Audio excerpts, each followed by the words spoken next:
Hello, everybody. Welcome back. Today we're going to be looking at Unit 2.5, which is all about Lewis diagrams and drawing Lewis structures.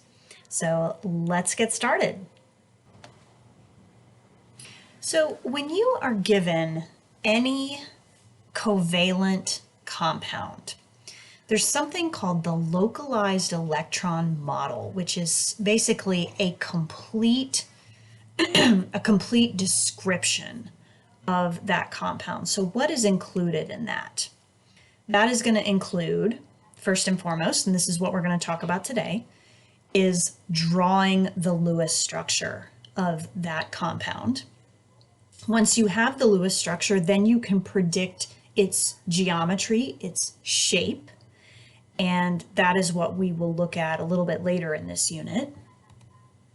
You can also look at something called the hybridization, which again, we will look at the end of Unit 2. So today's focus is going to be drawing Lewis structures. So you're going to need your periodic tables. I hope you have them out. So what's the purpose of a Lewis structure? Okay, a Lewis structure shows what is the arrangement of the atoms, what's joined to what, are they single bonds, are they double, are they triple, and also where are extra electrons that are not participating in the bonding. So it shows the arrangement of all the electrons of all the atoms involved. And how they are arranged and what gets a double bond and what gets a triple and what has a lone pair on it that is not involved in the bonding is all reflected around the central idea that atoms will do what they can to get that stable octet of electrons around them. 8 electrons, 4 pairs of electrons, just like our noble gases. However, there are some exceptions, and we'll talk about these as we go through them, but as we said, most atoms will follow the octet rule. Most atoms will have 4 pairs of electrons around them, with exception. Hydrogen will only support 2 electrons, so that's 1 pair.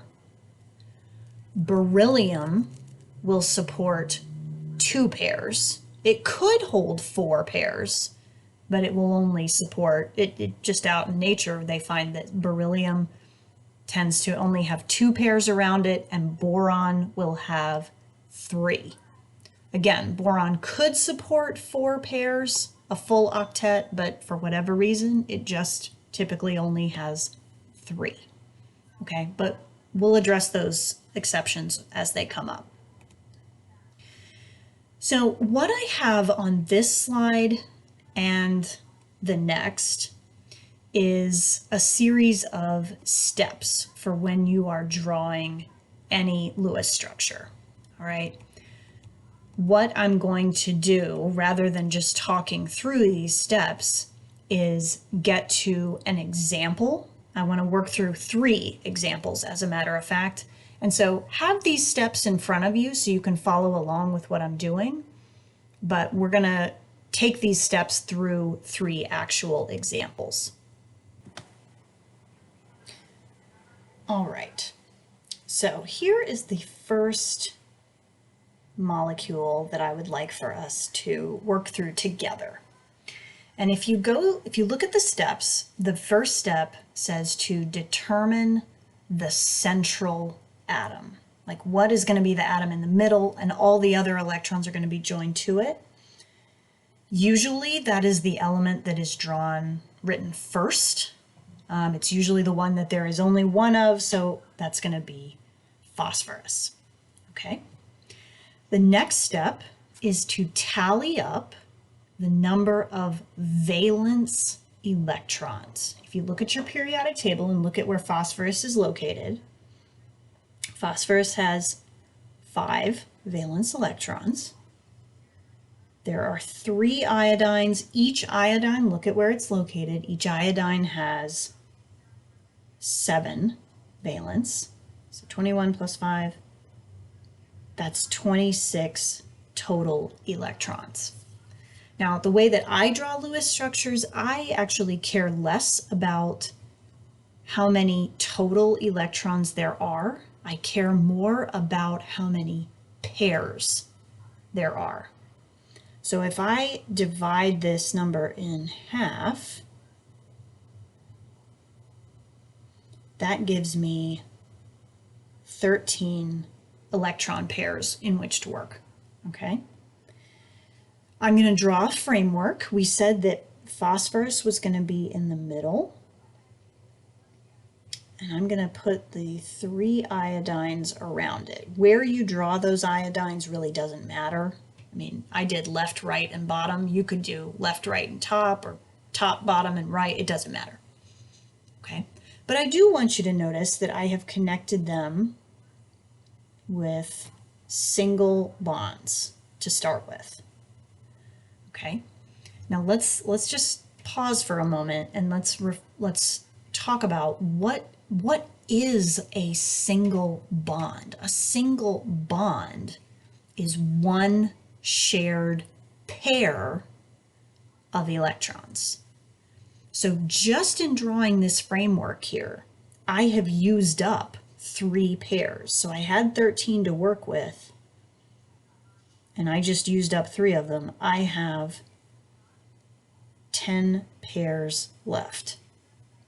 And guys, if you have any leftover pairs, those are called lone pairs or unshared pairs. And if you'll remember back from Chem 1, we draw lone pairs as dots. And it matters where you put them first. Okay? When you have lone pairs to draw in, you always put them on what are called the terminal elements first. That would be these, okay? The elements that are on the outside. Think of like an airport, okay?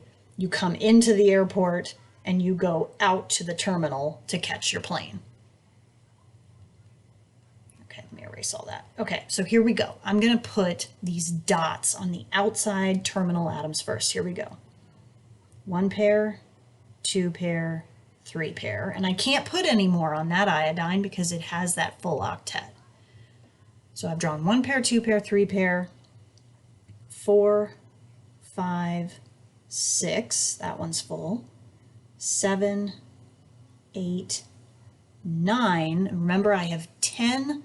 Where should I put that 10th pair? My only option is to put it on phosphorus. And then I'm out. I don't have any more. Okay, the last step is to look at each atom in your drawing and ask yourself I ask myself sort of a silly question. Are all the atoms happy? Do they all have the appropriate number of pairs around them? All of the atoms in my picture have 4 pairs. Everybody's meeting the octet rule. This is a happy drawing. Okay? All right, let's do another one. Let's do the polyatomic ion ammonium. Okay, step 1, what's going to be my central atom? That's going to be nitrogen. Now, I want you to think about it for a second. Why can hydrogen never be the central atom? If you remember, hydrogen can only have 1 pair connected to it. Hydrogen can only support 2 total electrons. Hydrogen can never be the central atom because it can only have 1 pair. So nitrogen is my central. Let's tally up total electrons. Nitrogen has 5. There's 4 hydrogens. Each hydrogen has 1. Now, wait a second. That gives me an odd number, which I'm not saying that doesn't exist, but for our purposes, that's a red flag. If you all will recall from Chem 1, we have to account for this charge here. Think about what a +1 charge means. 1 electron has been taken away. So I don't actually have 9 electrons. I only have 8. Okay? If that charge was plus 3, I would subtract 3 electrons.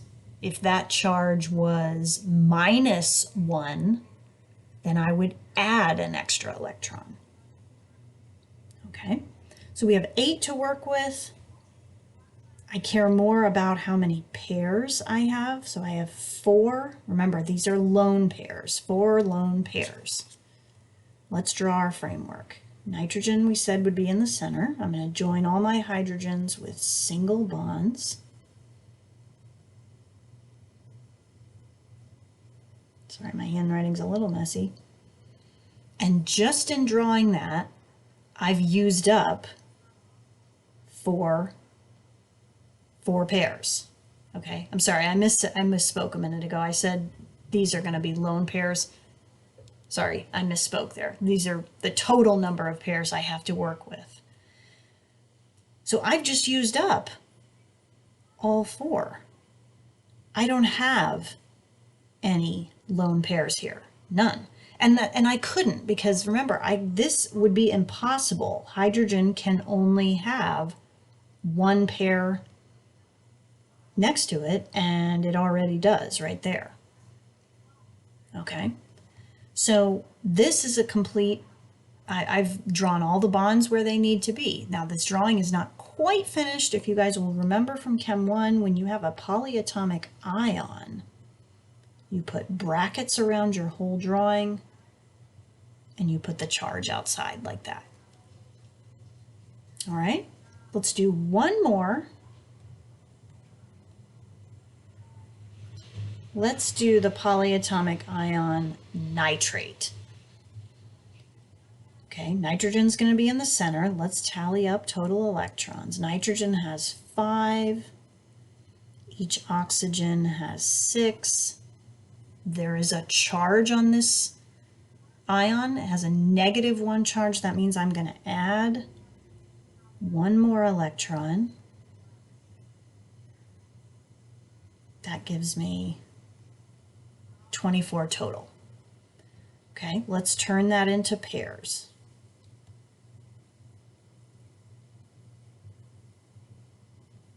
So I have 12 pairs to work with here. Okay, cool. Let's put nitrogen in the center.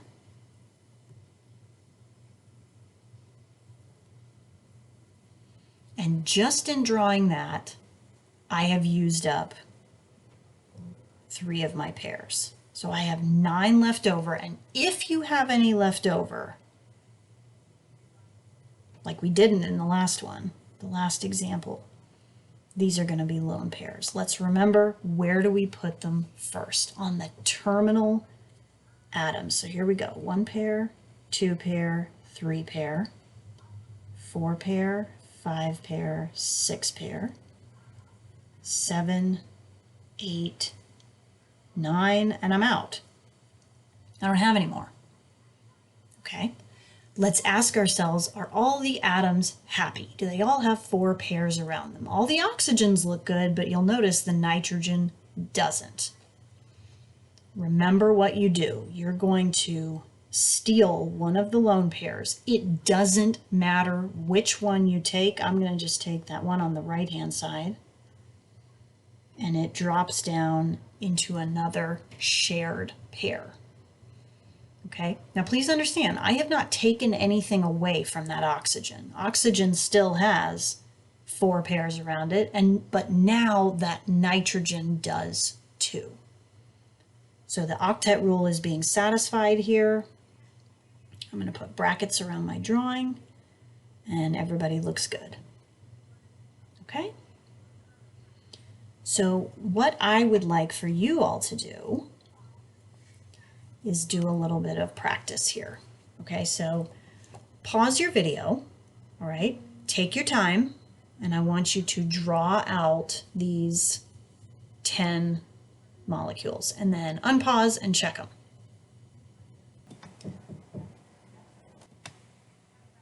All right, let's see how you did.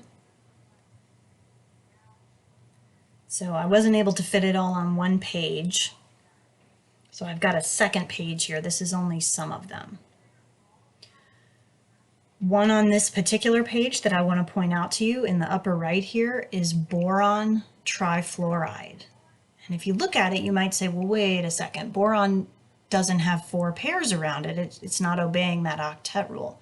Remember that boron was one of the exceptions. Boron supports, typically in nature, will only have 3 pairs around it. So it was one of our exceptions. Here are the last set. Again, beryllium, that last one, is an exception to the rule. Beryllium looks like it's not happy right now, but beryllium is one of our exceptions. Beryllium will support 2 pairs. So sometimes on the AP exam, guys, you will simply be given a molecule and you are asked to draw it, you know, and you are being graded on your drawing. So you want to make sure that, you know, you're being neat and you're being very deliberate with your dots. Okay. Sometimes when I'm grading Lewis structure questions, people get kind of lazy and they get quick and they're just drawing these like little scratches on the page instead of being really deliberate with your lone pairs. So be cognizant of that you are being, you know, graded on your artwork as a, you know, in some ways. Okay. But here's another way that you might see a Lewis structure question.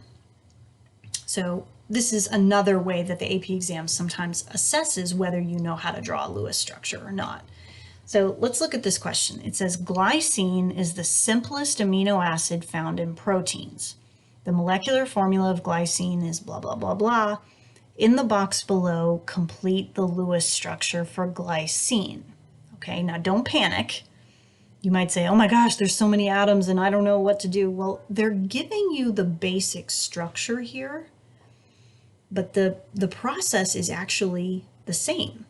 All right, so if you want to pause the video here, you can. If you want to try this on your own and see if you can do it, go for it. Otherwise, I'm going to kind of talk you through it. So the first thing I would do, guys, is tally up total electrons. I'm going to skip that first step of what is my central atom because there's many, many more atoms going on here. But I am going to take the time to add up my total valence electrons. All right, so 2 carbons, that's 8 plus 5 hydrogens, so that's 5 plus 2 oxygens, that's going to be 12, plus 1 nitrogen, that's 5. So that's going to be a total of 30 electrons. Cut that in half, we're looking at 15 pairs. Okay, so 15 pairs to work with. Then, just like before, what I would do, we've already got our framework here. Let's go ahead and connect them with single bonds, connect everything.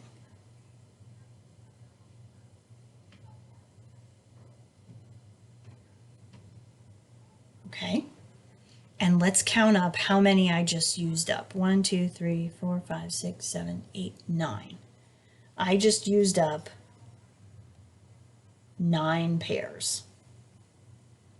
Okay, that leaves me with 6 lone pairs. Okay, and just like before, I'm going to draw them from the outside in. Now, remember, don't you dare put them on hydrogens.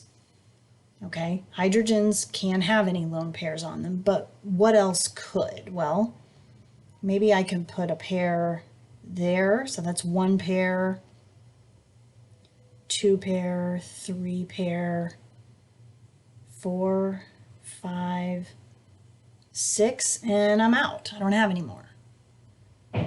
Okay, so just like in our other example, let's see if everybody's happy. Okay, the hydrogens all look good because they only want to have 1 pair around it. That nitrogen looks good. The carbon on the left looks good. That carbon on the right doesn't. Okay, the oxygen's looking good shape, but that carbon is not in good shape right now. It only has 3 pairs and it's got to have 4. So we're going to do the same thing we've been doing. I'm going to erase one of those lone pairs. It doesn't matter which one. And I'm going to drop it down to make it a double bond. And that is a complete drawing. So this looked really complicated, but it really isn't. So this is a way that sometimes the AP exam does Lewis structure questions, is they give you a framework and ask you to fill it in.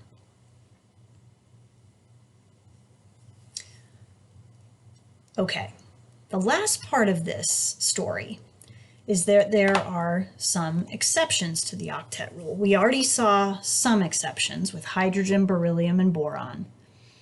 But there are others that can, what we say is exceed the octet rule. They can go beyond 4 pairs. They can have 5, they can have 6. Now, can any element do that? No. Where it says there, third row and heavier, okay? I'm talking about the third period on the periodic table. So elements like phosphorus, sulfur, chlorine, those can exceed the octet rule. And of course, any element bigger than that, like below it, like selenium and bromine, those can exceed. But things like carbon, nitrogen, oxygen, fluorine, they're on the second row. They cannot. And the reason is elements on the third row, okay, right over here, okay, they have 3 energy levels. Well, guys, what sublevel, if you remember from last unit, is down here? This is 3D. Okay, now I realize that an element like phosphorus doesn't have any electrons in 3D. You're right, it doesn't. But it has that sublevel available. There's nothing in it, but it's there. Okay, it's kind of like owning a huge mansion and you close off part of the mansion for most of the year, but around the holidays, you've got extra family coming in, then you open up that space to accommodate extra people. Okay, so elements in the third row can support these extra pairs in the 3D sublevel because it's available. Okay, there just usually isn't anything in it. So we're going to look at an example. I'm going to do one of these with you. Okay, I'm going to do chlorine trifluoride. I'm going to do that one with you. The steps are exactly the same. We're not really going to have to change anything. Okay, I can see that chlorine is going to be my central element. Let's tally up total electrons. Chlorine has 7. There's 3 fluorines, each one has 7, so that's 28 electrons. That's 14 pairs. Okay, fine. Let's put chlorine in the center.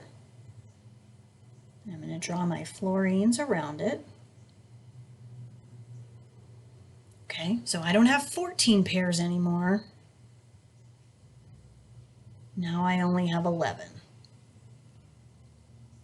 Right, and these are going to be our lone pairs, our dots. Let's put them on the terminal atoms first. 1 pair, 2 pair, 3 pair, 4, 5, 6, 7, 8, 9, and I still have 2 more. Now this is going to look really weird, but it's correct.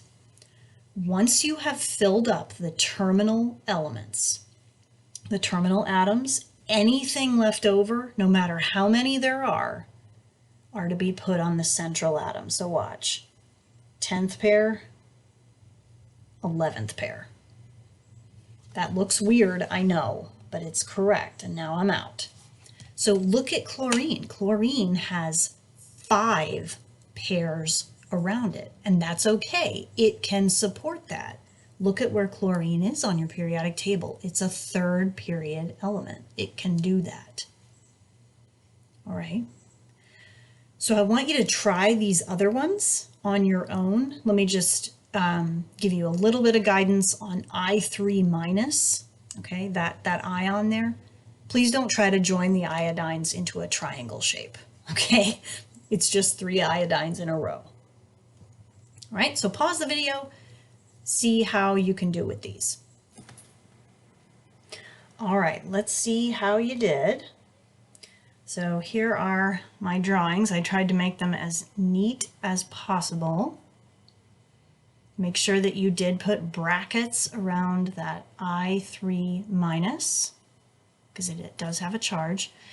The one at the end, xenon trioxide, you might have said, well, you know, I didn't see anything exceeding the octet rule. Why was this an example? I put this one on there because it is sort of a little bit of an exception, not necessarily to the octet rule, but it is a little bit odd that a noble gas would be bonding with other elements. And most of your noble gases traditionally don't bond, but some of the bigger ones, like krypton, xenon, radon, those occasionally can bond and form molecules. It does happen. So the process for going beyond the octet rule, guys, you're not really learning any new steps. It's just drawing in some extra pairs here and there. Okay, oops, that's the next one. All right, so that's it for Lewis structures. I hope you remembered some things back from Chem 1. I hope you learned a little something today, and I look forward to seeing you next time.